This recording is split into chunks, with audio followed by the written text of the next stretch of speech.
नमस्कार साथियों, Kota online classes में आप सभी का स्वागत है। मित्रों, आज हम लोग जो टॉपिक पढ़ने वाले हैं वो है सर्वनाम का।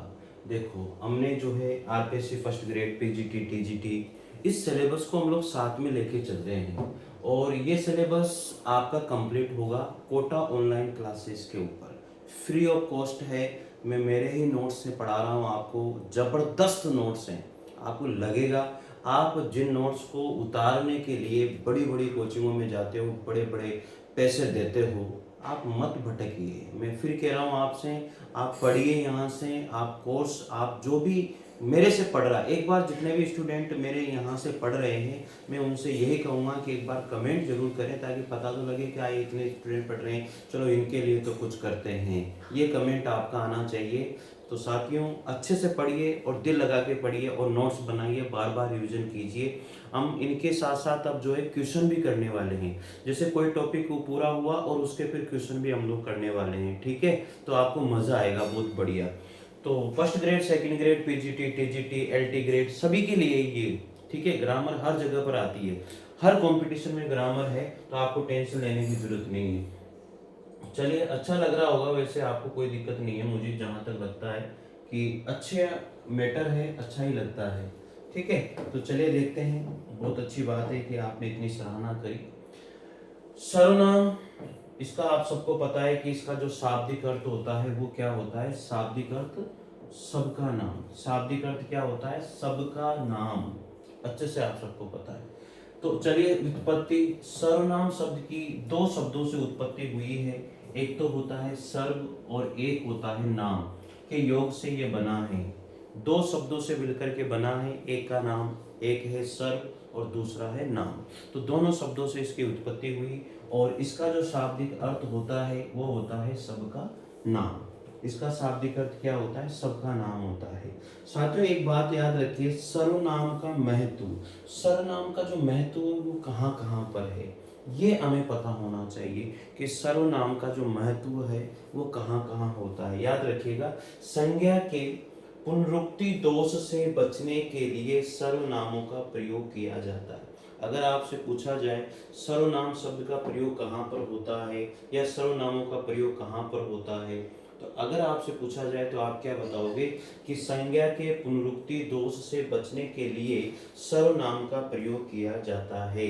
संज्ञा का बार बार अगर कोई पुनरुक्ति होती है, कोई एक ही शब्द दो बार आता है या एक ही नाम दो बार आता है, तो उस दोष से बचने के लिए सर्वनाम शब्दों का प्रयोग किया जाता है। ये आपको कंफर्म पता होना चाहिए।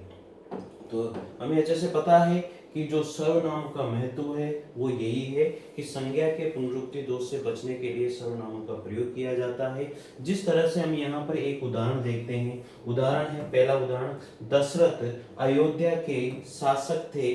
दशरथ की 3 पत्नियां थी।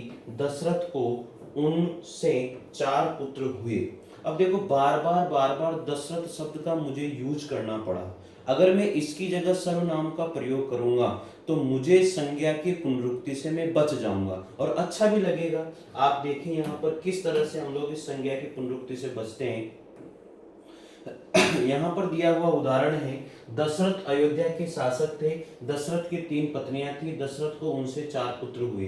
अब मुझे इनसे पुनरुक्ति से बचना है, तो मैं इस सेंटेंस को दोबारा लिखता हूँ। दशरथ अयोध्या के शासक थे। अब यहाँ पर लिखा हुआ है दशरथ की 3 पत्नियां थी। उसकी जगह मैंने दशरथ शब्द को यूज नहीं किया, मैंने किया उनकी 3 पत्नियां थी। तो ये पुनरुक्ति से मैं बचा नहीं बचा। बार बार दशरथ दशरथ दशरथ शब्द आया, बार बार संज्ञा की पुनरुक्ति हुई, तो मैंने उससे बचने के लिए मैंने क्या किया? सर्वनाम का प्रयोग किया।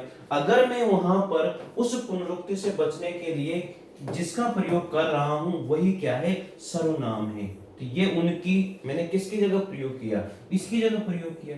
देखो, दशरथ कितनी बार आया है? आया नहीं आया? तो इसकी जगह मैं क्या करूंगा? अब कितनी बार आया एक ही सेंटेंस में, तो अच्छा नहीं लगेगा ना, बार बार उस संज्ञा की पुनरुक्ति होगी। तो यहां पर मैं जिस शब्द का प्रयोग कर रहा हूं वो सर्वनाम है। इसलिए इसकी परिभाषा कही जाती है कि संज्ञा के स्थान पर प्रयुक्त होने वाले शब्दों को ही क्या कहते हैं? सर्वनाम कहते हैं। इसलिए ये डेफिनेशन इसकी दी जाती है। तो यहाँ पर एक बार प्रयोग हुआ दशरथ, फिर दूसरी बार दशरथ प्रयोग होना था, लेकिन मैंने उसकी जगह सर्वनाम का प्रयोग किया। तो क्या किया? उसकी 3 पत्नियां थी, उनके। अब यहाँ पर फिर दशरथ आना चाहिए था, लेकिन उसकी जगह मैंने क्या किया, उनसे, फिर उनसे, उनको, फिर यहाँ पर और दशरथ को, यहाँ पर देखो दशरथ की जगह फिर मैंने क्या कर दिया, उनसे दशरथ को, यानी कि उनको 4 पुत्र हुए। तो बताओ एक ही बार दशरथ शब्द का यूज हुआ, बाकी जहां जहां भी दशरथ शब्द का यूज होने वाला था वहां वहां पर मैंने उसकी जगह किसका यूज किया, सर्वनाम शब्द का प्रयोग किया था या कर दिया है। तो ये होता है भाई सर्वनाम। बात समझ में आ गई। संज्ञा के स्थान पर प्रयुक्त होने वाले शब्दों को सर्वनाम कहते हैं। सर्वनाम का महत्व क्या होता है, पुनरुक्ति से, यानी कि संज्ञा की पुनरुक्ति से बचने के लिए जिसका प्रयोग किया जाता है वो सर्वनाम होता है। ठीक है, यहाँ तक की बात आपको समझ में आ गई होगी। आगे बात करते हैं सर्वनामों की संख्या कितनी होती है। कामता प्रसाद गुरु ने निम्नलिखित 11 कितने 11 मूल सर्वनाम माने हैं। कामता प्रसाद जो गुरुजी व्याकरणाचार्य जबरदस्त थे, उनके द्वारा कितने मूल रूप से कितने सर्वनाम माने गए हैं, 11 सर्वनाम माने गए हैं। याद रखना कितने सर्वनाम माने हैं, 11 सर्वनाम माने हैं। इन 11 सर्वनाम को हम लोग यहाँ पर देख लेते हैं कौन कौन से 11 सर्वनाम हैं। देखो ये रहे आपके 11 सर्वनाम, इनको अच्छे से जान लीजिए, लिख लेना। पहला सर्वनाम मैं, तू, वह, आप, जो, सो, कौन, क्या, कोई, कुछ और यह। ये 11 सर्वनाम किसने माने हैं, कामता प्रसाद गुरु के द्वारा माने गए हैं। तो एक बार फिर पढ़ लेते हैं 11 सर्वनाम कौन कौन से कामता प्रसाद गुरु के द्वारा माने गए। बस इनका ही जो है रूप चेंज होता है, किसमें, लिंग, जेंडर या एक वचन, द्विवचन, एक वचन और बहुवचन के अनुसार। मैं, तू, वह, आप, जो, सो, कौन, क्या, कोई, कुछ और यह। ठीक है, अब यहां पर ये देखो प्रश्न कैसे बनता है। यहां से भी प्रश्न बन सकता है, ऐसा कुछ नहीं है। कैसे प्रश्न बन सकता है आपको याद होने चाहिए भाई। अभी तक आपने केवल जो है ना किताबों में वो जो सर्वनाम पढ़े हैं ना, आपको मजा आएगा सर्वनाम कैसे पढ़ा जाता है। तो प्रश्न कैसे बन सकता है, निम्नलिखित में से कामता प्रसाद गुरु ने किसे मूल सर्वनाम नहीं माना है, वह, आप, तू, तुम। बताओ मूल सर्वनाम इनमें से किसको नहीं माना है, तो तुमको मूल सर्वनाम नहीं माना है। इस तरह से भी प्रश्न आपके यहाँ पर पूछा जा सकता है, तो कर लोगे, कोई दोहराई इसमें नहीं होनी चाहिए। आगे बढ़ते हैं इसी क्रम में। अब आ जाते हैं यहाँ पर सर्वनाम के भेद। आप सबको पता है कि सर्वनाम के कितने भेद होते हैं, सर्वनाम के 6 भेद होते हैं, सबको पता है। कितने भेद होते हैं, पुरुषवाचक सर्वनाम, पुरुषवाचक सर्वनाम के भी 3 भेद होते हैं, आप सबको पता है, उत्तम पुरुष, मध्यम पुरुष और अन्य पुरुष। इसके बाद में निश्चयवाचक सर्वनाम, अनिश्चयवाचक सर्वनाम, संबंधवाचक सर्वनाम, प्रश्नवाचक सर्वनाम और निजवाचक सर्वनाम। होते नहीं होते हैं, ये सबको पता है कि ये सर्वनाम के भेद हैं। पुरुषवाचक के फिर 3 भेद होते हैं, उत्तम पुरुष, मध्यम पुरुष और अन्य पुरुष। कर लोगे, यहाँ तक कोई समस्या नहीं होनी चाहिए आपकी। आगे बढ़ते हैं इसी क्रम में। अब यहाँ पर सबसे पहले पहला सर्वनाम आता है और वो है आपके सामने पुरुषवाचक सर्वनाम। अच्छे से दिख रहा होगा, थोड़ा सा आपको वीडियो क्वालिटी बढ़ानी पड़ेगी, 360 पर करके देख लीजिएगा, क्योंकि मैं पीडीएफ से पढ़ा रहा हूँ। लिख करके पढ़ाने में क्या टाइम खराब होता है, बहुत ज़्यादा टाइम खराब होता है, और इसी वजह से मैं ये डिजिटल बोर्ड आप लोगों को यूज कर रहा हूँ। ठीक है भाई, इसी वजह से कर रहा हूँ ताकि टाइम कम से कम खराब हो, ज़्यादा से ज़्यादा सिलेबस आपका जल्दी जल्दी खत्म होना चाहिए। तो यहाँ पर जो पहला सर्वनाम है वो है पुरुषवाचक सर्वनाम।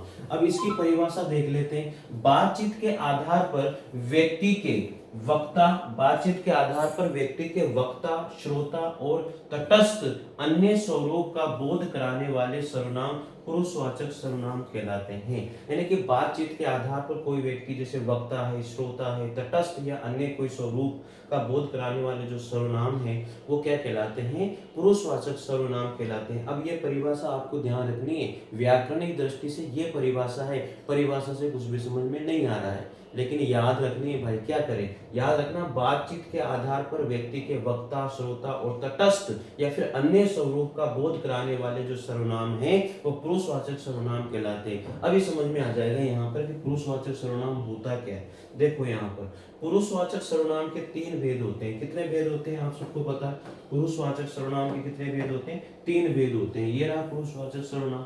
इसका पहला जो भेद होता है वो है उत्तम पुरुषवाचक सर्वनाम, दूसरा भेद है मध्य पुरुषवाचक सर्वनाम, और तीसरा भेद है इसका अन्य पुरुषवाचक सर्वनाम। तीन भेद होते हैं, ये भी पहले भी हम लोगों ने देखा था। अब एक एक भेद को हम लोग यहाँ पर समझने वाले हैं पूरा कंप्लीटली। अब आपको पूरा पूरा एक एक भेद यहाँ पर समझ में आ जाएगा। चलिए देखते हैं एक एक भेद।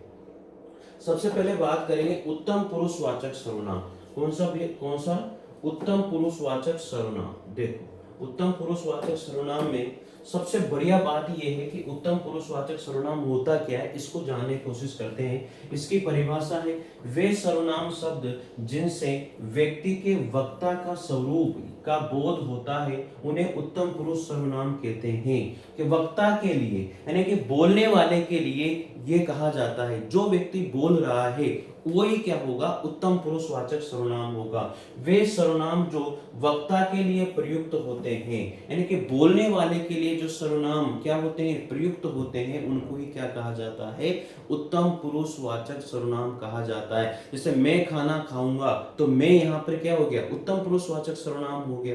ठीक है, तो ये बात आपको समझ में, यानी कि बोलने वाले के लिए, बोलने वाले व्यक्ति के लिए क्या होता है कि जिस वक्ता का जो स्वरूप होता है, अब वो कोई भी वर्ड हो लेकिन वो उसके लिए आया है अर्थात बोलने वाले के लिए आया है, तो वही क्या होगा, उत्तम पुरुषवाचक सर्वनाम होगा। जैसे मैंने यहाँ पर एक उदाहरण दिया है, समझने की कोशिश करना। अम से शुरू होने वाले, यानी कि जितने भी शब्द हैं अम से शुरू होने वाले, यानी खुद से शुरू होने वाले, तो वहां पर क्या हो जाएगा, वही सर्वनाम आपके उत्तम पुरुषवाचक सर्वनाम होंगे। जैसे मैं, मैंने, मेरा, मेरी, मेरे, मुझे, मुझसे, मुझमें। बताओ, सारे के सारे ऐसे सर्वनाम शब्द हैं जो अम से शुरू होते हैं, खुद से शुरू होते हैं, वक्ता से शुरू होते हैं, बोलने वाले से शुरू होते हैं। तो यहाँ पर कोई दो राय नहीं है, कर लोगे, इसमें तो कोई शक संशय वाली कोई बात नहीं है मुझे जहां तक लगती है। तो याद रखना, बोलने वाले से शुरू होने वाले जो सर्वनाम हैं वही क्या होंगे, उत्तम पुरुषवाचक सर्वनाम कहलाते हैं। एक बार फिर देख लीजिए, हम से शुरू होने वाले सारे सर्वनाम उत्तम पुरुषवाचक सर्वनाम होते हैं। इसमें मैं, मैंने, मेरा, मेरी, मेरे, मुझे, मुझसे, मुझसे, मुझमें, हम, हमें, हमें, हमने, ठीक है, हमसे, हमारा, हमारी, हमारे, सारे के सारे क्या है, बोलने वाले से संबंधित हैं, और ये सारे के सारे उत्तम पुरुषवाचक सर्वनाम ही कहलाएंगे। आगे बात करते हैं इसी क्रम में। यहाँ पर एक टिप्पणी दी हुई है, और इस टिप्पणी को ढंग से पढ़ लेना भाई, इस टिप्पणी को ढंग से पढ़ लेना और आप भी लिख लेना। जिन सर्वनाम शब्दों के अंत में, जिन सर्वनाम शब्दों के अंत में रारे री, याद रखना, जिन सर्वनाम शब्दों के अंत में रारे री अथवा काके की आता है वे पुरुषवाचक तथा संबंधवाचक दोनों ही होते हैं। वे सर्वनाम जिनके अंत में रारेरी और काके की आता है वे पुरुषवाचक तथा संबंधवाचक दोनों ही होते हैं। यदि विकल्प में दोनों हो तो इनमें से संबंधवाचक सर्वनाम माना जाएगा। ये ढंग से याद रखना, जिन शब्दों के पीछे, जिन सर्वनाम शब्दों के पीछे रारेरी अथवा काके की आता है वे सर्वनाम शब्द पुरुषवाचक, वे सर्वनाम शब्द पुरुषवाचक और संबंधवाचक दोनों ही होते हैं। अगर ये दोनों ही विकल्प में दिए हुए हो तो संबंधवाचक सर्वनाम माना जाएगा। कौन सा सर्वनाम माना जाएगा, संबंधवाचक सर्वनाम माना जाएगा। अब इसको क्लियर करते हैं यहाँ पर और अच्छी तरह से, देखो और अच्छी तरह से क्लियर करते हैं। ये आपके सामने है भाई, एक उदाहरण दिया हुआ है, एक प्रश्न है एक तरह से कि कैसे माना जाएगा। देखो यहाँ पर ये उदाहरण और इसको प्रश्न को देखते हैं। मेरा घर में सर्वनाम का भेद है। अब बताओ, ये मेरा घर में सर्वनाम का भेद। अब देखो यहाँ पर मेरा रारेरी आ रहा है, पीछे सर्वनाम तो है ना मैं, अब यहाँ पर रारेरी आ रहा है तो यहाँ मेरा घर। अब यहाँ पर मेरा एक सर्वनाम है लेकिन इसके पीछे रारेरी आ रहा है, काके की आ रहा है। इसका मतलब क्या होगा, इसमें या तो पुरुषवाचक सर्वनाम होगा या संबंधवाचक सर्वनाम होगा। बात समझ में आ रही, लेकिन दोनों ही दिए हुए हैं तो फिर यहाँ पर कौन सा सर्वनाम होगा, संबंधवाचक सर्वनाम होगा। इसका ध्यान रखना, यहाँ लिखा है उत्तम पुरुषवाचक, संबंधवाचक, निश्चयवाचक और निजवाचक। तो यहाँ पर आपका कौन सा हो जाएगा, संबंधवाचक सर्वनाम हो जाएगा। इसी तरह से दूसरी टिप्पणी की यहाँ पर बात करते हैं। दूसरी टिप्पणी लिखी हुई है, जिन सर्वनाम शब्दों के अंत में रारेरी आता है उनके साथ किसी भी कारक चिन्ह का प्रयोग नहीं होता। बात याद रखना, जिन सर्वनाम शब्दों के अंत में रारेरी आता है लेकिन किसी कारक चिन्ह का अगर प्रयोग नहीं होता है, चिन्ह ऐसे लिखते हैं, चिन्ह चिन्ह लिखते हैं, चिन्ह, ठीक है ना, उसके साथ कोई भी कारक चिन्ह का प्रयोग नहीं होता है, तो वहां पर जो सर्वनाम होता है, देखो इसमें लिखा हुआ है, जिन सर्वनाम शब्दों के अंत में रारेरी आता है उनके साथ किसी भी कारक चिन्ह का प्रयोग नहीं होता है, तो वो कौन सा सर्वनाम होता है। अब यहाँ पर इस बात को भी समझ लीजिए, अब वो वहां पर जो है संबंधवाचक सर्वनाम नहीं होता है। मेरे से गलती हो गई, तो ये वाक्य क्या है, अशुद्ध है। अगर मेरे से गलती हो गई तो ये वाक्य क्या हो जाएगा, अशुद्ध हो जाएगा। तो यहाँ क्या होगा, मुझसे गलती हो गई, ये शुद्ध होगा। तो यही चीज समझनी है, अगर रारेरी आ रहा है और कारक चिन्ह का प्रयोग नहीं है तो इसका मतलब है वो वाक्य अशुद्ध है। तो दूसरी टिप्पणी क्या कहती है, रारेरी आने पर आपके साथ जो है कारक चिन्ह का प्रयोग होना बहुत जरूरी है, तो वाक्य शुद्ध होगा, अन्यथा अशुद्ध होगा। तो ये भी आपको यहाँ पर समझना है। मेरे से गलती हो गई तो अशुद्ध है, मुझसे गलती हो गई तो बताओ यहाँ पर कारक चिन्ह आ रहा है ना, तो ये शुद्ध होगा। हमारे को जाना है, देखो यहाँ पर हमारे को जाना है, रारेरी आ रहा है लेकिन कारक चिन्ह तो है, तो यहाँ पर देखो ये वाक्य अशुद्ध है, लेकिन हमें जाना है तो फिर ये क्या हो जाएगा, शुद्ध हो जाएगा। यही आपको ध्यान देना है भाई। ये देखो प्रयोग नहीं होता, ये कह रहा है प्रयोग नहीं होता है, रारेरी आता है उनके साथ किसी भी कारक चिन्ह का प्रयोग नहीं होता है।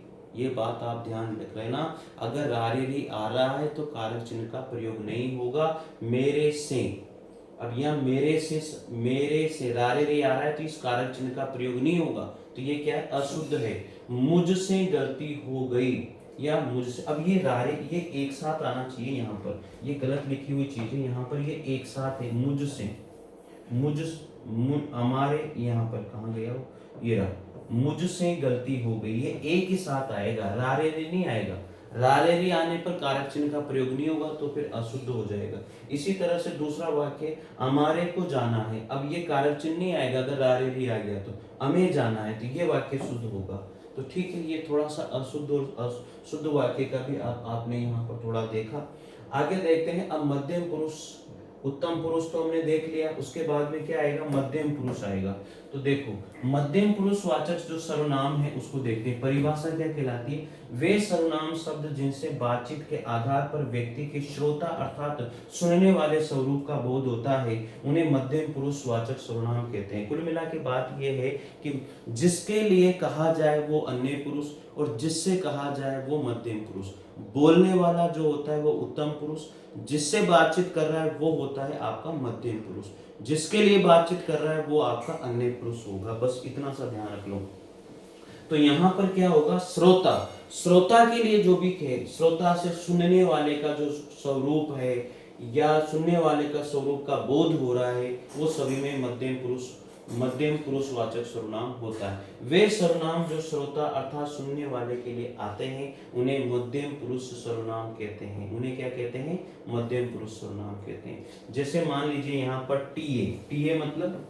टीए मतलब त और अ से शुरू होने वाले सर्वनाम। जितने भी सर्वनाम हैं जो या तो त से शुरू होंगे या अ से शुरू होंगे, तो जितने भी सर्वनाम है सारे के सारे सर्वनाम क्या हो जाएंगे, मध्यम पुरुष वाचक सर्वनाम हो जाएंगे। कौन से सर्वनाम हो जाएंगे, मध्यम पुरुष वाचक सर्वनाम हो जाएंगे। देखो यहाँ पर ये सर्वनाम जितने भी है ना, ये सब मध्यम पुरुष वाचक सर्वनाम है।